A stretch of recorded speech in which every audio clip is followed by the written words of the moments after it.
Si el hombre muere, ¿volverá a vivir? ¿Qué significa estar ausente del cuerpo y presente con el Señor? ¿Fue Jesús con el ladrón al paraíso el Viernes Santo? ¿Claman en realidad las almas de los muertos debajo del altar? El pastor Bo responde a estas y otras preguntas en la serie extraordinaria Textos Difíciles sobre el estado de los muertos. Oremos. Nuestro Padre y nuestro Dios, te damos gracias por el privilegio de encontrarnos una vez más en este lugar con el fin de escuchar tu voz, hablándonos a través de tu palabra. Pedimos, Padre, que tu palabra no regrese a ti vacía. Especialmente te ruego por aquellos que están viendo esta programación por televisión, que les des claridad de pensamiento para comprender tu voluntad. Te damos gracias por escuchar nuestra oración, porque te lo pedimos en el precioso nombre de tu Hijo, Cristo Jesús. Amén. En nuestro tema de hoy vamos a estudiar la terminología bíblica en cuanto a la vida y a la muerte. Y quiero empezar leyendo un versículo que encontramos en el libro de Génesis, el capítulo 35 y el versículo 18.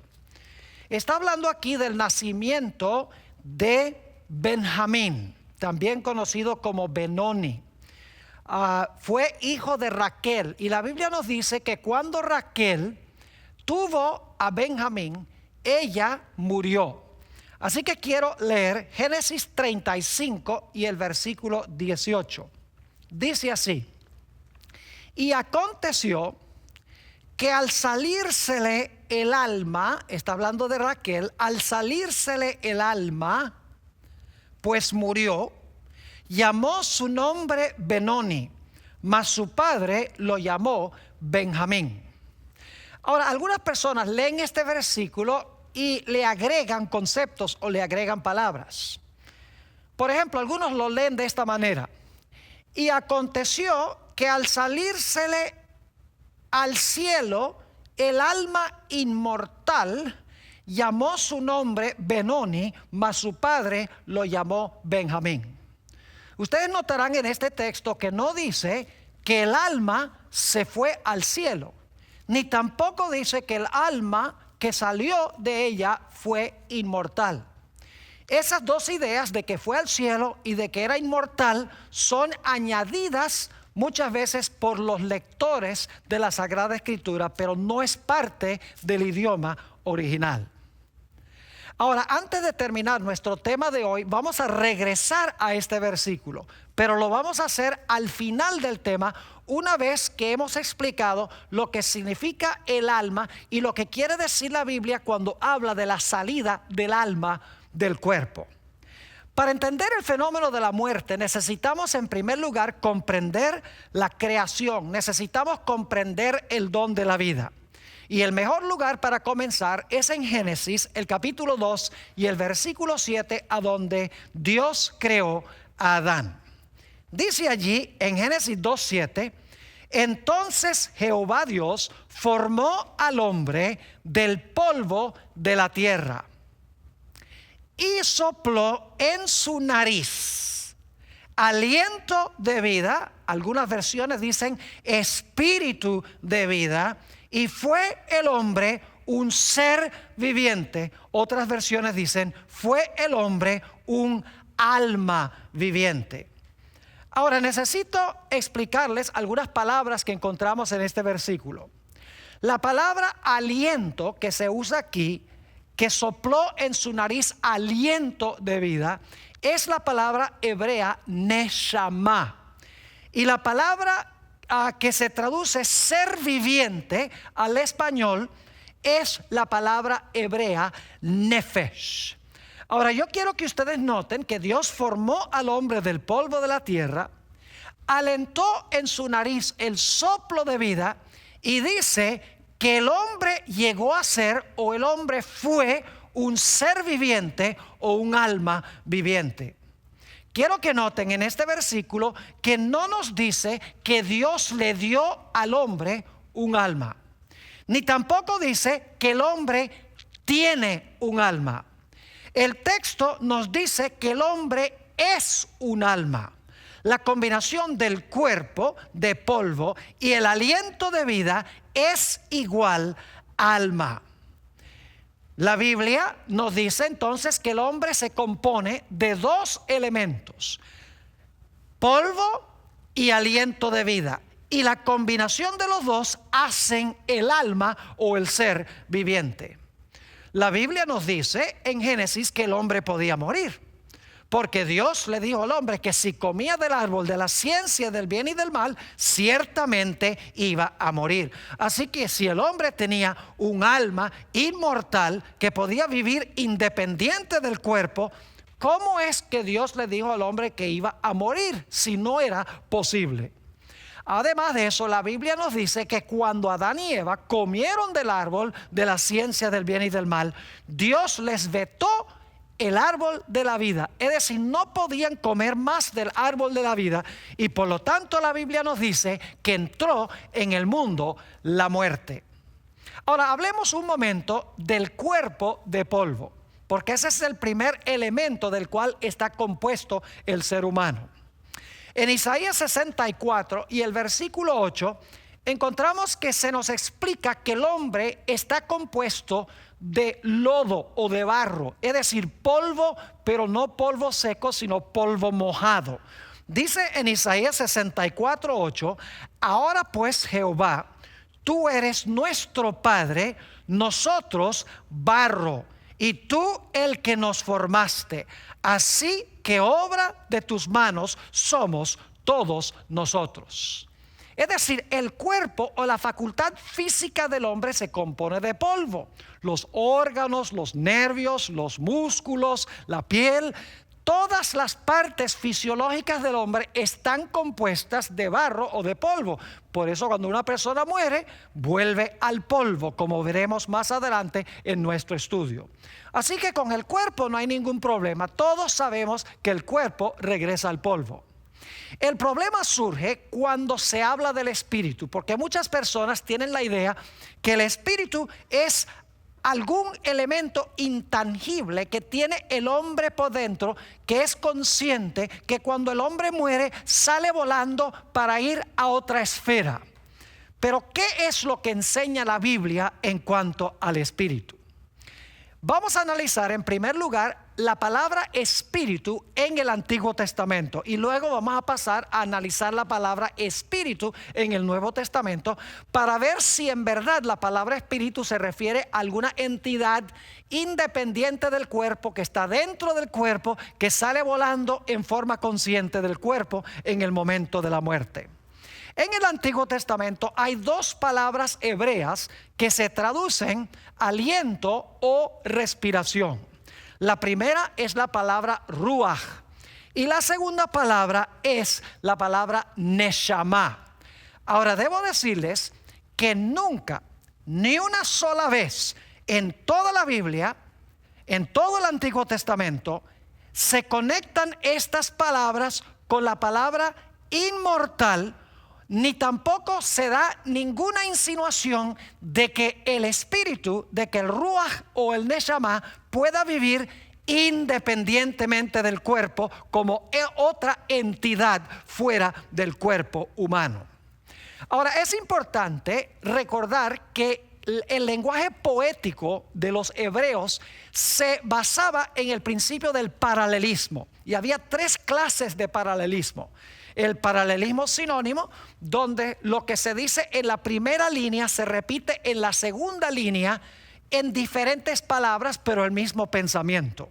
Luego está el paralelismo antitético, donde lo que se dice en la primera línea, lo opuesto se dice en la segunda línea. Y luego está el paralelismo sintético, a donde lo que se dice en la primera línea se completa el pensamiento en la segunda línea. Ahora vamos a notar algunos textos a donde se usa el paralelismo sinónimo, la palabra espíritu y la palabra neshama, porque estas dos palabras son básicamente sinónimas. Una significa aliento, la otra significa respiración. Es decir, que son muy cerca de ser sinónimas, como aliento y respiración lo son en español. Job, el capítulo 33 y el versículo 4, queremos leer este texto porque se encuentran las dos palabras. Está hablando de la creación y dice lo siguiente: el Espíritu de Dios me hizo. La palabra espíritu aquí es la palabra hebrea ruach, es decir, el Espíritu o el ruach de Dios me hizo. Y luego en la segunda línea se repite el mismo pensamiento, pero en diferentes palabras. Dice: y el soplo, el neshama del Omnipotente me dio vida. Así que fíjense que lo que se dice en la primera línea, el Espíritu de Dios me hizo, se repite en otras palabras en la segunda línea que dice: y el soplo del Omnipotente me dio vida. Es decir, el Espíritu es el soplo o el aliento de vida. Vamos a Job, el capítulo 27 y el versículo 3, a donde se usa también un paralelismo sinónimo de estas dos palabras. Job 27, 3 dice lo siguiente: que todo el tiempo que mi alma esté en mí. Y no debe traducirse aquí alma, porque la palabra neshama y la palabra ruach no significan alma, significan aliento o respiración. Es decir, hay una mala traducción aquí. Dice que todo el tiempo que mi alma, que mi neshama esté en mí, y luego repite el mismo pensamiento en la segunda línea, y haya hálito ruach de Dios en mis narices. Noten entonces que el hálito de Dios, el neshama, la respiración se encuentra en las narices y usamos la nariz precisamente para respirar. En Isaías 42 y el versículo 5 encontramos otra vez un paralelismo sinónimo. Dice lo siguiente: así dice Jehová Dios, creador de los cielos y el que los despliega, el que extiende la tierra y sus productos. Y ahora escuchen: el que da aliento, esa es la palabra neshama, el que da aliento al pueblo que mora sobre ella. Y ahora viene la segunda línea que repite el mismo pensamiento en diferentes palabras. Y espíritu, aquí la palabra es ruach, y espíritu a los que por ella andan. Es decir el que da aliento, neshama, al pueblo que mora sobre ella, sobre la tierra, es lo mismo que decir que Dios da espíritu o ruach a los que andan en ella, es decir, en la tierra. Nuevamente, estas dos palabras sencillamente significan respiración o significan aliento, la fuerza vital, el hálito. Dicho sea de paso, la Biblia también nos dice en el Antiguo Testamento que los animales tienen ruach y los animales tienen también neshama. Es decir, que ellos también tienen aliento, los animales también respiran. En este sentido, los hombres y los animales no son distintos. Hablando del diluvio, nos dice lo siguiente en cuanto a los animales y los seres humanos que murieron en esa ocasión. Génesis 7 y el versículo 22. Todo lo que tenía aliento, es la palabra neshama, todo lo que tenía aliento de espíritu de vida en sus narices, todo lo que había en la tierra murió. Hombres, animales, es decir, todos los que tenían aliento o respiración perecieron en el diluvio. Es más, en Eclesiastés 3, 19 al 21, el sabio Salomón nos dice que el fenómeno de la muerte es igual en los seres humanos que en los animales, en lo que respecta a el aliento de vida y también el cuerpo. Dice en Eclesiastés 3 y el versículo 19: porque lo que sucede a los hijos de los hombres y lo que sucede a las bestias, un mismo suceso es. Como mueren los unos, así mueren los otros. Y una misma respiración tienen todos. Fíjense, los hombres y los animales tienen una misma respiración. Ahora, no se me pongan nerviosos. El hombre no es lo mismo que un animal. En unos momentos vamos a hablar de eso. Pero en términos del aliento, la respiración son iguales. Sigue diciendo: ni más tiene el hombre que la bestia, porque todo es vanidad. Todo va a un mismo lugar. todo es hecho del polvo, fíjense, hombres y animales, y todo volverá al mismo polvo. Y luego pregunta el sabio Salomón, ¿quién sabe que el espíritu, el ruach, de los hijos de los hombres sube arriba? Es decir, ¿quién se atreve a decir que el espíritu del hombre sube arriba y que el espíritu o el ruach del animal desciende abajo a la tierra? Ahora, tal vez algunos se hayan puesto nerviosos cuando yo mencioné que el fenómeno de la muerte es lo mismo en el animal que en el ser humano. Quiero decirles que en realidad la respiración que tienen los hombres y que tienen los animales es la misma respiración, es la misma fuerza vital. Pero los hombres y los animales fueron creados con diferente función. Permítame ilustrar lo que quiero decir. Imagínense una nevera, o algunos le dicen una heladera. Esa heladera, para que pueda funcionar, hay que enchufarla en la pared para que tenga corriente eléctrica y pueda funcionar. Ahora, pensemos también de una computadora. Una computadora, para que funcione, también hay que enchufarla en la pared. Ahora yo pregunto, ¿para que funcione la nevera y para que funcione la computadora, se usa la misma fuente de energía? ¿Se enchufa en la pared? Claro que sí.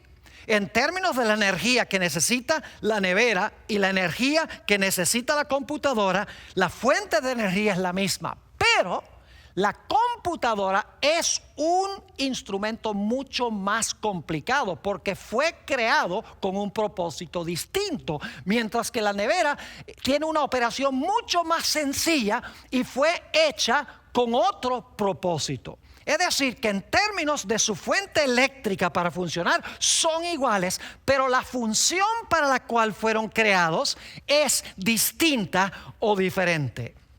Ahora tomemos unos textos en el Nuevo Testamento que hablan del Espíritu, sobre lo que es el Espíritu. Ya hemos visto que en el Antiguo Testamento el Espíritu no es alguna entidad invisible, etérea, que vive dentro del ser humano, que sale del cuerpo humano en el momento de la muerte para seguir viviendo en forma consciente en el cielo o en cualquier otra parte.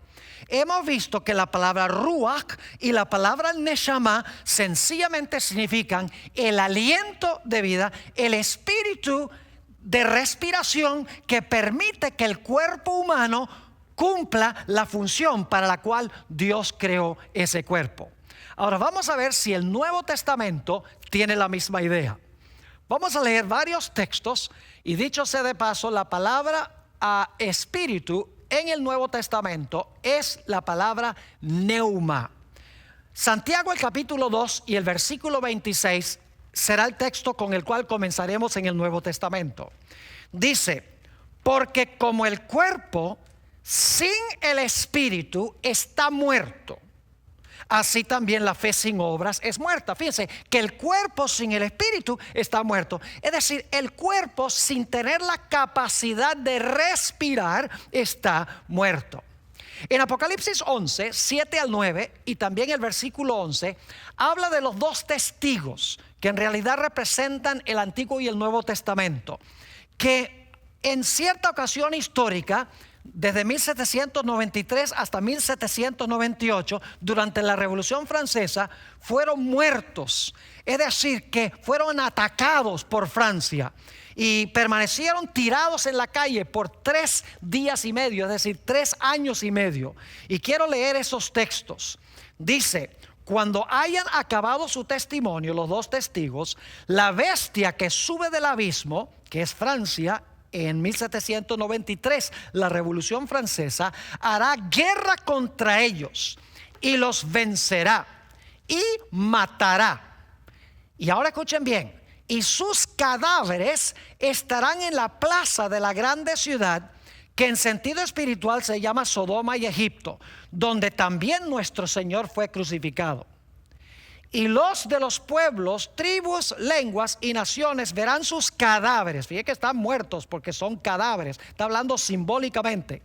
Verán sus cadáveres por 3 días y medio y no permitirán que sean sepultados. Y en el versículo 11 dice que después de los 3 días y medio de muertos, y claro, la Biblia cuando habla en un marco profético, días equivalen a años. Cuando terminaron los 3 años y medio, dice que estos testigos iban a resucitar. Y fíjense cómo iba a realizarse esto. Dice, pero después de 3 días y medio, entró en ellos el Espíritu. Es decir, se les dio nuevamente respiración. Dice, pero después de 3 días y medio entró en ellos el Espíritu de vida enviado por Dios, y se levantaron sobre sus pies y cayó un gran temor sobre los que vieron. En forma de paréntesis, podría mencionar que hay un pasaje semejante a este en Ezequiel el capítulo 37, a donde había un valle lleno de huesos secos. Y Dios mandó a Ezequiel a que llamara al espíritu de los 4 vientos para entrar en esos cuerpos que se habían juntado y se habían formado. Y dice que el espíritu entró en los cuerpos, y los cuerpos separaron un gran ejército, porque habían recibido el aliento de vida. Y claro, cuando una persona muere, sucede lo contrario. Cuando una persona es creada por Dios, Dios le da aliento de vida y el cuerpo funciona. Cuando una persona muere, el aliento sale del cuerpo y la persona ya no funciona fisiológicamente. Fijémonos en un texto, Juan 19 y el versículo 30, donde se habla de la muerte de Jesús. Dice, y cuando Jesús hubo tomado el vinagre, dijo, consumado es, y habiendo inclinado la cabeza, entregó el espíritu. Esto sencillamente significa que cuando Jesús murió, expiró, dejó de respirar, ya no tenía el hálito vital para que las funciones de su cuerpo humano pudieran andar. Es decir, que cuando Dios crea, da el aliento. Cuando la persona muere, sale el aliento o sale la respiración. Así que hemos visto en el Antiguo y en el Nuevo Testamento que la palabra espíritu nunca se refiere a una entidad inmortal, nunca se usa para describir algo que puede vivir independientemente del cuerpo. En la Biblia, Antiguo y Nuevo Testamento, el espíritu es la fuerza vital que Dios le da al cuerpo de polvo para que el cuerpo pueda funcionar.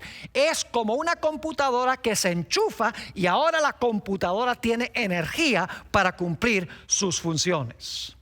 Pero alguno dirá, Pastor Bor, ¿qué podría usted decir del alma?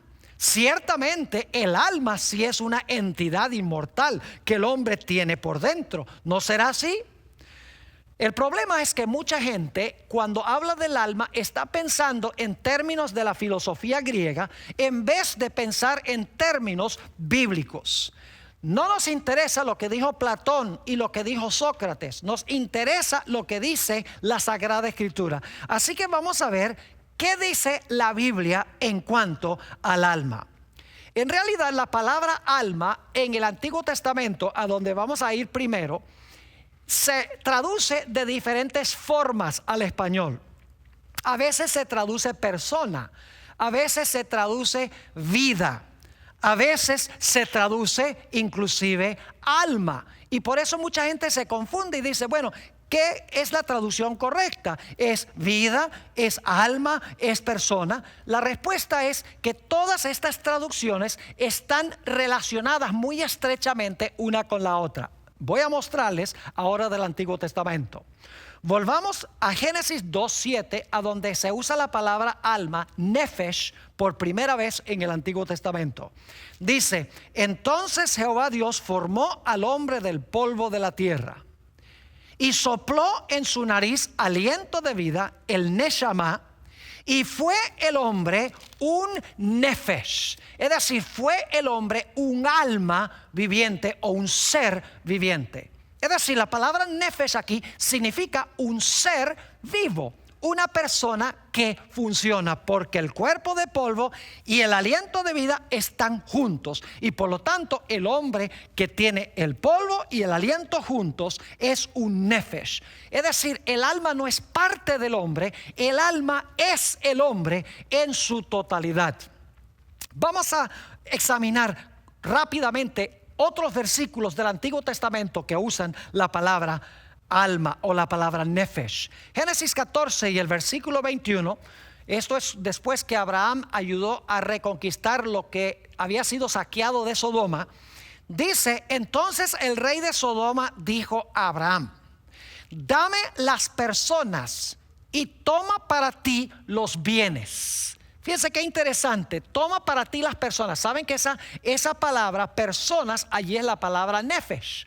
Y algunas versiones dice: toma tú las almas. Y entonces cuando examinamos el texto nos damos cuenta que la palabra nefesh significa personas también. Entonces el rey de Sodoma dijo a Abraham: dame las personas y toma para ti los bienes. Es decir, devuélveme las personas y entonces tú te puedes quedar con los bienes. Deuteronomio 10 y el versículo 22 es parecido a esto. Dice allí en Deuteronomio 10, 22: con 70 personas, otra vez nefesh, con 70 personas descendieron tus padres a Egipto. Está hablando de Jacob, quien descendió con 70 personas. Y ahora Jehová te ha hecho como las estrellas del cielo en multitud. Fíjense nuevamente, la palabra nefesh se traduce personas, 70 personas, porque el nefesh es la persona en su totalidad.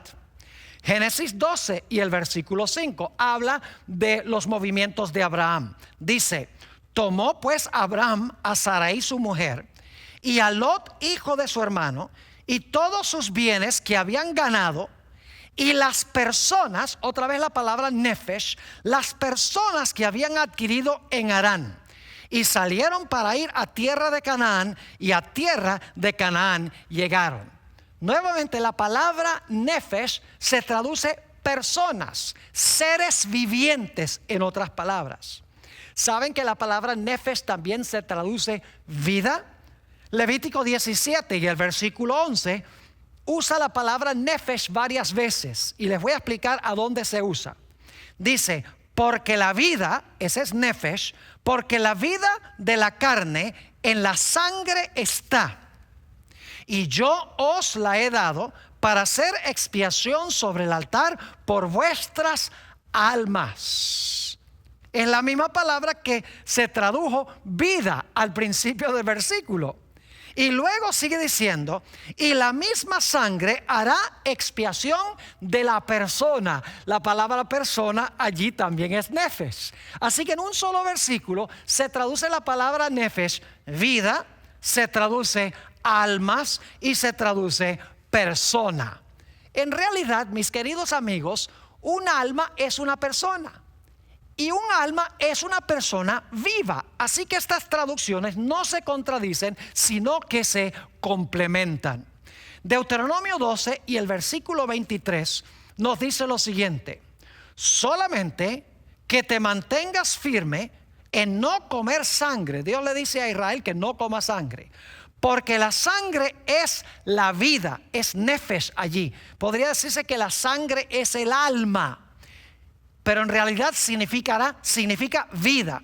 Y luego sigue diciendo en el versículo: porque la sangre es la vida, y no comeréis la vida juntamente con su carne. Aquí se traduce la palabra nefesh, vida, porque el nefesh o el alma es la persona viva. Primera de Reyes 19 y el versículo 10 encontramos que Elías se queja porque Jezabel está buscándolo para quitarle su nefesh, para quitarle su vida. Dice allí en Primera Reyes 19:10, él respondió: he sentido un vivo celo por Jehová de los ejércitos, porque los hijos de Israel han dejado su pacto, han derribado tus altares y han matado a espada a tus profetas, y solo yo he quedado, y me buscan para quitarme el nefesh, es decir, para quitarme la vida, traduce aquí. Obviamente no sería muy lógico decir para quitarme el alma en el sentido griego de la palabra. Aquí no se puede decir me están buscando para quitarme el alma, porque si el alma fuera invisible, como muchos piensan, ¿cómo podrían quitarle el alma a Elías? Sencillamente aquí está diciendo Elías que están tratando de quitarle su vida, están tratando de matarlo, según dice el mismo texto. Levítico 7 y el versículo 20 nos dice: pero la persona, ahí está nefesh, pero la persona que comiere la carne del sacrificio de paz, el cual es de Jehová, estando inmunda, aquella persona, otra vez la palabra nefesh, aquella persona será cortada de entre su pueblo. En el Salmo 22 y el versículo 20, David está clamando a Dios de que le salve su alma. Note lo que dice: libra de la espada mi alma. Y aquí se traduce en la versión del 60 alma. En realidad se podría traducir: libra de la espada mi vida. Es decir, si esto fuera un alma intangible, invisible, fantasmal, ¿cómo podría ser muerta por la espada? Es obvio que aquí una mejor traducción sería: vida. Libra de la espada mi vida, del poder del perro mi vida. Y es interesante que la versión del 60, la segunda vez que se usa nefesh, vida, al final del versículo se traduce vida, no alma. Es decir, hay inconsistencia en la forma de traducir estas palabras.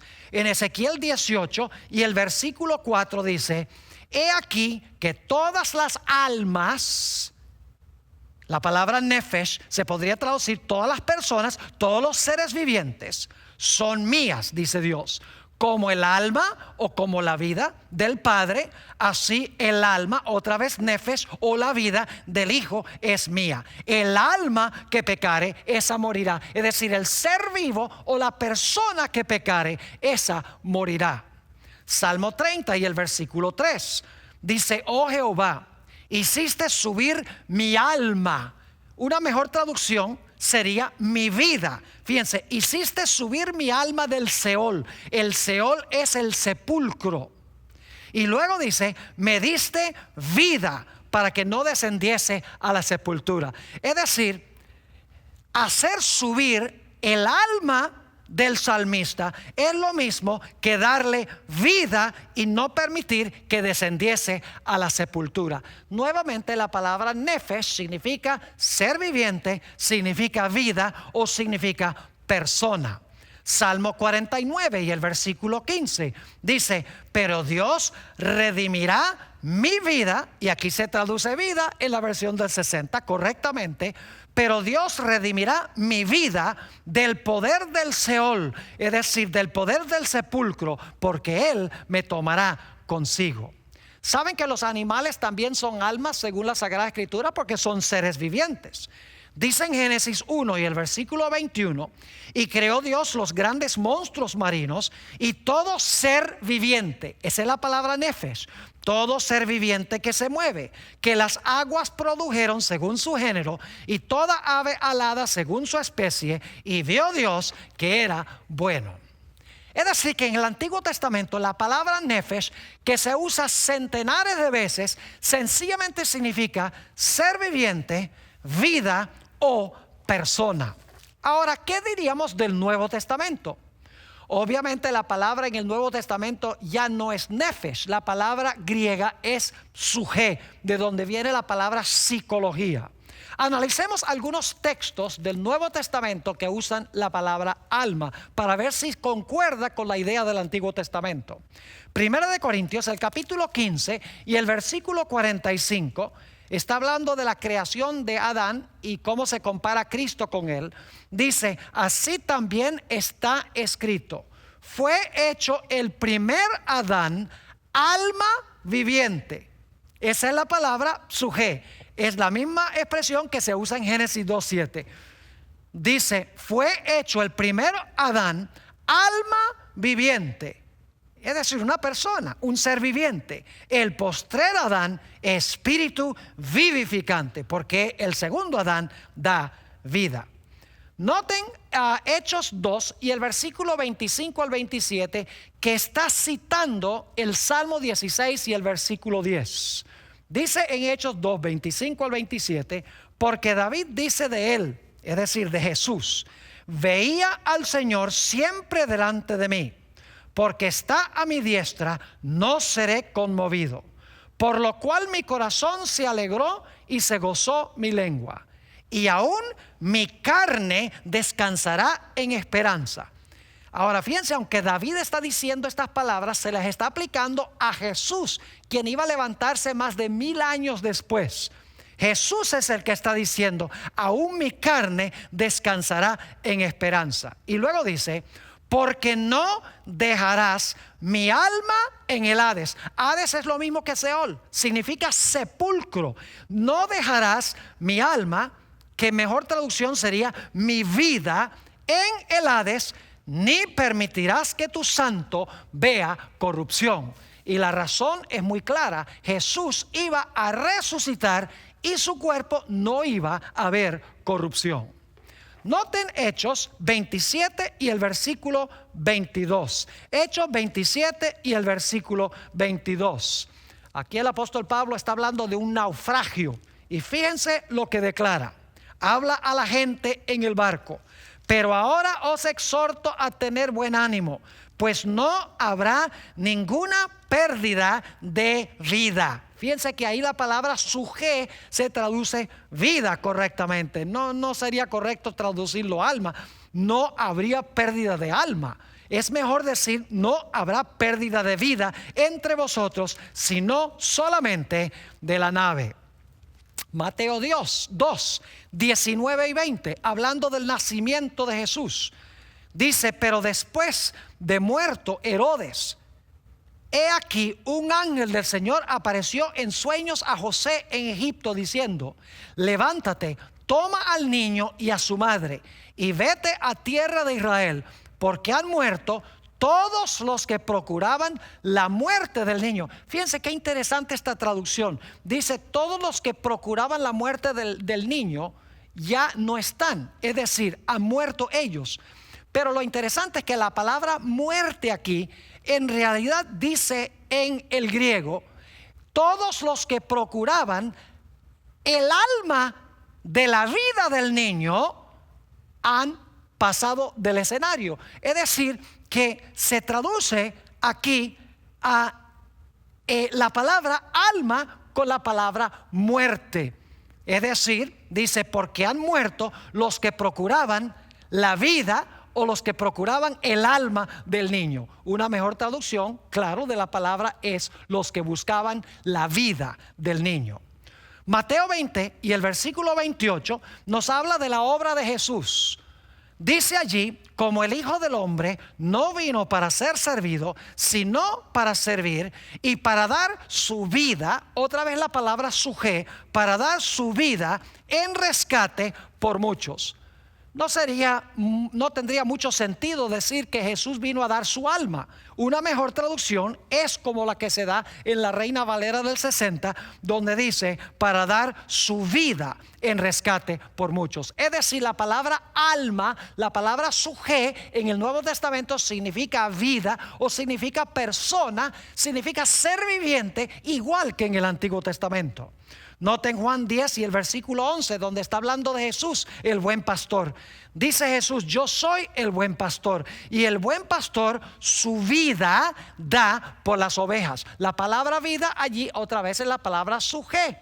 Es la misma palabra que se traduce a veces en el Nuevo Testamento con la palabra alma, pero obviamente significa que Jesús vino a dar su vida. En Hechos 15, 26 se habla de Pablo y Bernabé. Muchas veces arriesgaron sus vidas. Y dice allí en Hechos 15, 26 que Pablo y Bernabé fueron hombres que han expuesto su vida. Otra vez la palabra suje, que se traduce a veces en el Nuevo Testamento alma, pero aquí se traduce correctamente vida. Porque los hombres que han expuesto su vida por el nombre del Señor Jesucristo. En Hechos 20 y el versículo 24 encontramos otra referencia a la palabra suje. Dice: pero de ninguna cosa hago caso, está hablando el apóstol Pablo, ni estimo preciosa mi vida. En la palabra nuevamente, psuje. Nuevamente, pero de ninguna cosa hago caso, ni estimo preciosa mi vida para mí mismo, con tal que acabe mi carrera con gozo y el ministerio que recibí del Señor Jesús para dar testimonio del evangelio de la gracia de Dios.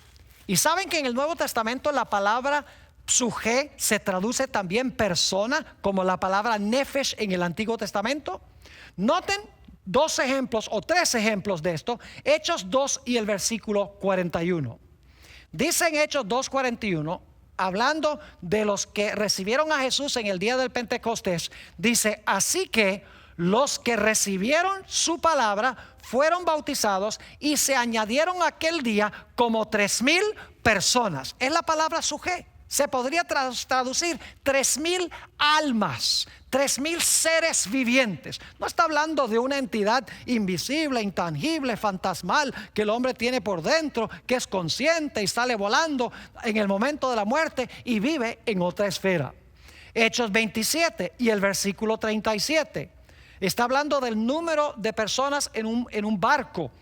Dice aquí: y éramos todas las personas, otra vez la palabra suje, y éramos todas las personas en la nave 276.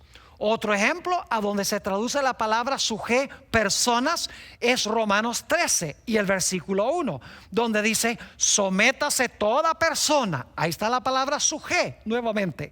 Sométase toda persona a las autoridades superiores, porque no hay autoridad sino de parte de Dios, y las que hay por Dios han sido establecidas.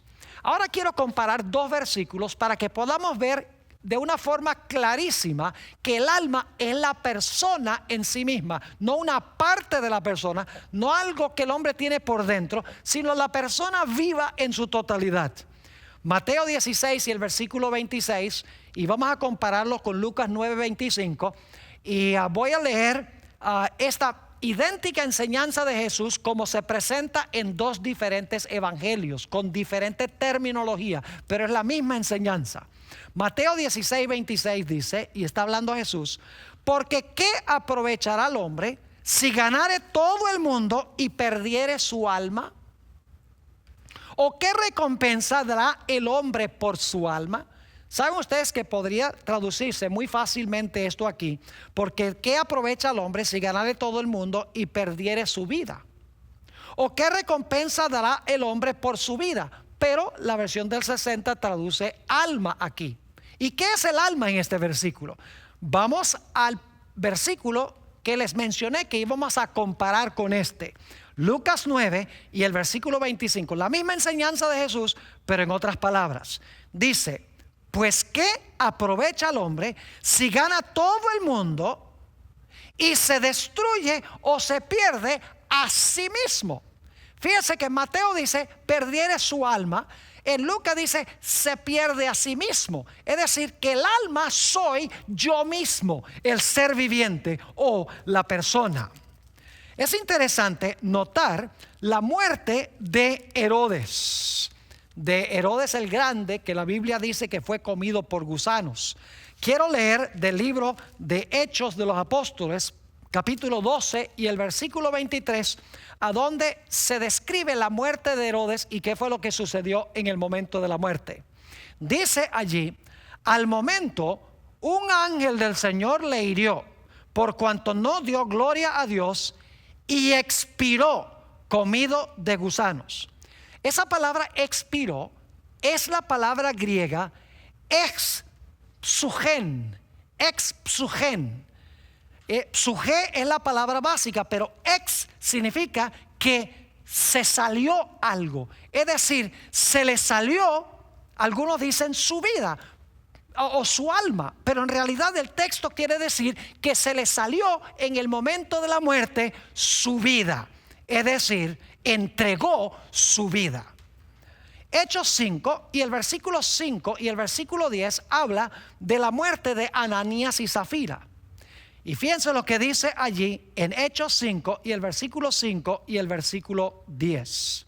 Al oír Ananías estas palabras, cuando Pedro le dijo: has mentido no contra el hombre, sino contra el Espíritu Santo, cayó y expiró. Otra vez la palabra exepsugen. Quiere decir que se le salió la vida, en otras palabras. Dice, cayó y expiró. Y vino un gran temor sobre todos los que lo oyeron. Al instante, versículo 10, ella cayó a los pies de él y expiró. Ahí está la misma palabra, es decir, se le salió la vida. No quiere decir que se le salió el alma inmortal, intangible, a vivir por allá en otra parte. Sencillamente significa que se le salió la vida. Y dice, expiró, y cuando entraron los jóvenes, la hallaron muerta, y la sacaron y la sepultaron junto a su marido. Ahora es interesante notar que muchas veces la Nueva Versión Internacional, que es muy usada entre los hispanos hoy en día, la Nueva Versión Internacional muchas veces traduce la palabra alma sencillamente con un pronombre personal. Ahora no voy a tomar el tiempo para leer todos los versículos a donde la palabra suje se traduce sencillamente con el pronombre personal. Es decir, el alma soy yo, el alma eres tú. Y vez tras vez, la Nueva Versión Internacional usa el pronombre cuando se usa la palabra alma. Es decir, el alma es la persona, soy yo, eres tú y es él. Ahora quiero que notemos Lucas 12 y el versículo 19 y 20. Lucas 12, 19 y 20. Esto está hablando del hombre que cada vez construía establos más grandes para guardar sus bienes. Fíjense lo que dijo este hombre, Lucas 12, 19 y 20. Esta es de la versión Reina Valera del 60. Dice este hombre, y diré a mi alma, en realidad significa diré a mí mismo, alma, muchos bienes tienes guardados para muchos años, repósate, come, bebe, regocíjate.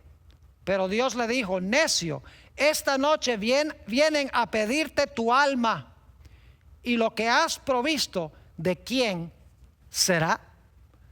Ahora fíjense que aquí dice que este hombre va a decir algo a su alma. Va a decir, alma, acumulaste muchos bienes. Y luego entonces Dios le dice, esta misma noche será exigida de tu parte tu alma. ¿Qué es lo que quiere decir esto? La Nueva Versión Internacional lo presenta o lo traduce de una forma distinta y más clara. Dice, y diré. En la versión nueva Internacional en inglés dice, me diré a mí mismo, alma mía, ya tienes bastantes cosas buenas guardadas para muchos años. Descansa, come, bebe y goza de la vida. Pero Dios le dijo, necio, esta misma noche te van a reclamar la vida. Fíjense que la palabra suje se traduce en la Nueva Versión Internacional con vida en vez de alma. ¿Y quién se quedará con lo que has acumulado?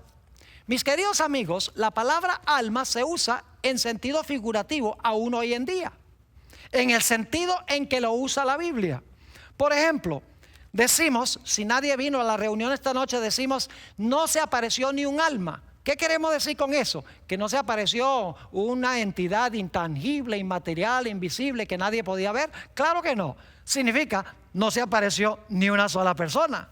Hablamos de que bautizamos 300 almas en la campaña evangelística. ¿Qué quiere decir? ¿Que bautizamos a 300 fantasmas? Claro que no. Significa que bautizamos a 300 seres vivientes. Bautizamos a 300 personas. A veces decimos, ay, tengo tanta lástima por esa pobre alma. No quiere decir que tenemos lástima por una entidad intangible, inmaterial. Significa que tenemos lástima para con una persona. Analicemos unos pocos textos más que usan la palabra alma y luego regresamos al texto con el cual comenzamos nuestro estudio de hoy. Note lo que dice en Santiago 5 y el versículo 20. Está hablando de una persona que da testimonio de salvación a otra persona. Dice, sepa que el que haga volver al pecador del error de su camino, salvará de muerte un alma y cubrirá multitud de pecados. ¿Qué quiere decir eso? Que salvará de la muerte a un alma. Quiere decir, dicho sea de paso, que el alma puede morir, porque si se puede salvar al alma de la muerte, quiere decir que el alma puede morir. Pero lo importante aquí es que dice que salvará a un alma de la muerte. Quiere decir salvará a una persona o a un ser viviente de la muerte. Apocalipsis 16:3 inclusive dice que los animales son almas. Dice: el segundo ángel derramó su copa sobre el mar, y este se convirtió en sangre como de muerto, y murió todo ser vivo que había en el mar. La expresión ser vivo es la palabra sujé. Es decir, sujé se aplica también a los animales. Un último texto. Este texto está hablando del niño que se cayó de la ventana cuando el apóstol San Pablo estaba predicando el evangelio, y la Biblia dice que se murió. Su nombre era Eutico. La Biblia nos dice también que el apóstol Pablo llegó y lo resucitó. Quiero leer Hechos 20:10, donde describe lo que hizo el apóstol San Pablo. Entonces descendió Pablo y se echó sobre él, y abrazándole dijo: no os alarméis, pues está vivo. En realidad en el griego dice su sujé está dentro de él. Es decir, está vivo, tiene la vida dentro de él. Ahora quiero que regresemos al texto con el cual comenzamos nuestro estudio de hoy. Génesis, el capítulo 35 y el versículo 18. Y ahora que hemos estudiado los términos o la terminología bíblica, será más fácil comprender Génesis 35 y el versículo 18. Está hablando nuevamente de la muerte de Raquel cuando tuvo a su hijo Benjamín. Dice: y aconteció que al salírsele el alma, algunos dicen: cuando el alma se fue allá al cielo, el alma inmortal se fue al cielo. Eso no es lo que dice.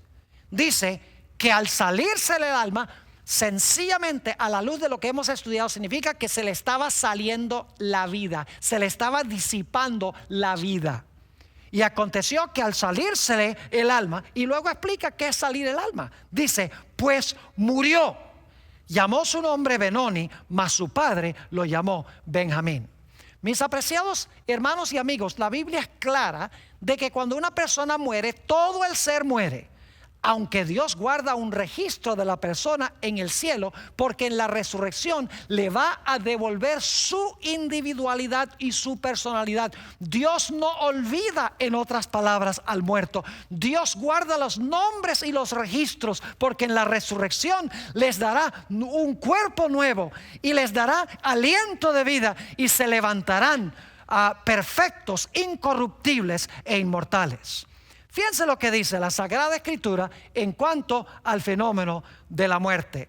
Salmo 146 y el versículo 4 dice: pues sale su aliento y vuelve a la tierra.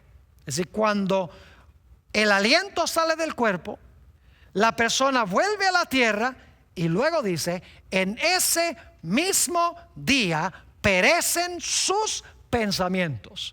Es decir, que cuando una persona deja de respirar, vuelve a la tierra, y en ese día cesan sus pensamientos. Es decir, que el hombre no tiene un alma inmortal que sigue pensando después de la muerte. En el Salmo 104 y el versículo 29 y 30, Salmo 104, 29 y 30, está hablando de el contraste entre el proceso de la muerte y el proceso de la creación. Dice allí, hablando de Dios: escondes tu rostro, se turban. Les quitas el hálito o el espíritu o la respiración. Y fíjense lo que dice: les quitas el hálito, dejan de ser y vuelven al polvo. Pero luego habla de lo opuesto, el proceso de la creación. Dice: envías tu espíritu, son creados, y renuevas la faz de la tierra. Cuando una persona muere, la Biblia nos dice sencillamente que el individuo vuelve a la condición en la cual estaba antes de la creación, en el caso de Adán.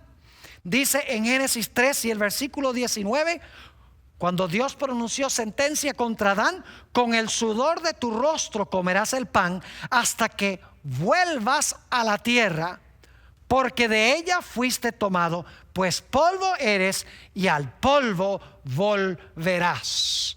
Y Eclesiastés 12 y el versículo 7, un versículo muy bien conocido sobre el estado de los muertos, nos habla del fenómeno de la muerte y dice: el polvo vuelva a la tierra como era y el espíritu vuelva a Dios que lo dio. Es decir, la Sagrada Escritura es clara en cuanto a este asunto. El hombre se compone de polvo o de lodo. Su cuerpo es un cuerpo material de lodo. Dios le dio a ese cuerpo la respiración y la persona llegó a vivir, llegó a ser un ser viviente, en otras palabras. El fenómeno de la muerte es lo contrario. El cuerpo vuelve al polvo y el aliento abandona el cuerpo, de tal manera que el cuerpo ya no puede funcionar porque no tiene una fuente energética. ¿Saben ustedes, mis queridos hermanos y amigos, que la Biblia presenta solamente dos destinos? En Romanos el capítulo 6 y el versículo 23 nos dice: mas la paga del pecado es muerte. Fíjense que no dice la paga del pecado es una vida eterna en miseria, el alma quemándose por allá en el infierno. Eso no es lo que dice. Dice: porque la paga del pecado es muerte. Y según Eclesiastés el capítulo 9 dice: los vivos saben que han de morir, mas los muertos nada saben. Y luego está el otro lado de la fórmula. Romanos 6 y el versículo 23, la última parte dice: porque la paga del pecado es muerte, mas la dádiva de Dios, es decir, el regalo o el don de Dios, es vida eterna en Cristo Jesús, Señor nuestro. Es decir, que la muerte y la vida son polos opuestos. La vida es un don de Dios, nos da un cuerpo material, nos da la capacidad de respirar y vivimos. Durante nuestra vida escogemos si vamos a querer vivir para siempre o si la muerte será el fin. Es decir, que la decisión está en nuestras manos: recibir o rechazar a nuestro Señor Jesucristo como nuestro Salvador personal. Porque la paga del pecado es muerte, mas el don o el regalo de Dios es vida eterna en Cristo Jesús, Señor nuestro. Es decir, que nuestra esperanza de vida no se encuentra en un alma inmortal. Nuestra esperanza de vida se encuentra en Cristo Jesús, quien vendrá del cielo con poder y gloria, levantará a los muertos en Cristo del polvo, les dará un cuerpo nuevo y luego les dará la respiración para que puedan vivir con Él para siempre.